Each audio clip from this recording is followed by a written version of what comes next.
UP के मुख्यमंत्री योगी आदित्यनाथ को आप सुन रहे थे, आंकड़े ही बता रहे थे। लगातार जिलेवार जिले आप कह सकते हैं वो विजिट कर रहे हैं। वहां जो कोविड सेंटर्स हैं, वहां जितने अधिकारी हैं सबसे बातचीत कर रहे हैं, वैक्सीनेशन सेंटर पर जा रहे हैं, जिसमें उत्तर प्रदेश में कोविड को लेकर कोई बहुत ज्यादा कंफ्यूजन ना हो, अधिकारी काम करें, जो कोविड टास्क फोर्स है वो काम करें। इसको लेकर योगी आदित्यनाथ सजग हैं। आगे बढ़ते हैं। इस वक्त एक बड़ी खबर आ रही है खुफिया एजेंसियों के हवाले से। इस वक्त की बड़ी खबर आपको बता दें, सेना के काफिले पर बड़े आतंकी हमले की साजिश थी। सूत्र बता रहे हैं खुफिया एजेंसियों ने गृह मंत्रालय को सौंपी एक रिपोर्ट है। आईडी के जरिए हमला कर सकते थे आतंकी। पुलवामा, अवंतीपुरा, शोपियान में बड़ी साजिश की तैयारी थी। लश्कर और जैश को दी गई थी हमले की जिम्मेदारी। इस वक्त की बढ़िया खबर आपको बता दें, एक बार फिर से हमले की तैयारी में थे आतंकवादी। लैश और जश्कर के जो आतंकवादी थे, वो जो मूवमेंट था और जो पलटन मूव करती है उस पर आप कह सकते हैं हमला करना चाहते थे। हमारे दो सहयोगी हैं, अजय चांडियाल हमारे साथ जम्मू से हैं और राकेश कुमार सिंह हमारे साथ दिल्ली से। राकेश, बड़ी खबर आईबी के हिसाब से दी गई है, क्या क्या इनपुट है?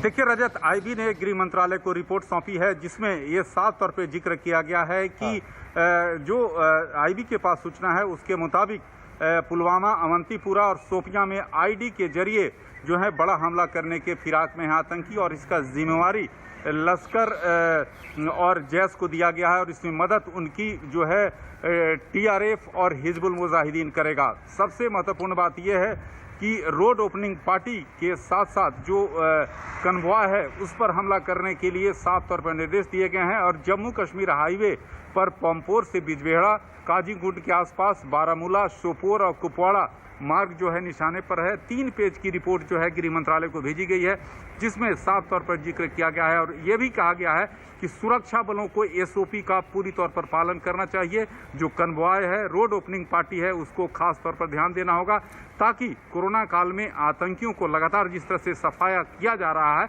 उससे पूरी तौर पर घाटी में मौजूद आतंकी बौखलाए हुए हैं।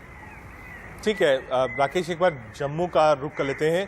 इनपुट आया है क्या, जो बैरिकेड्स हैं, क्या चेकिंग है, क्या इसको लेके आप कह सकते हैं अलर्ट जम्मू और कश्मीर में भी अजय दे दिया गया होगा? इस वक्त सेना और फोर्सेस कितनी और ज्यादा तैनात और सजग हो गई इस अलर्ट के बाद?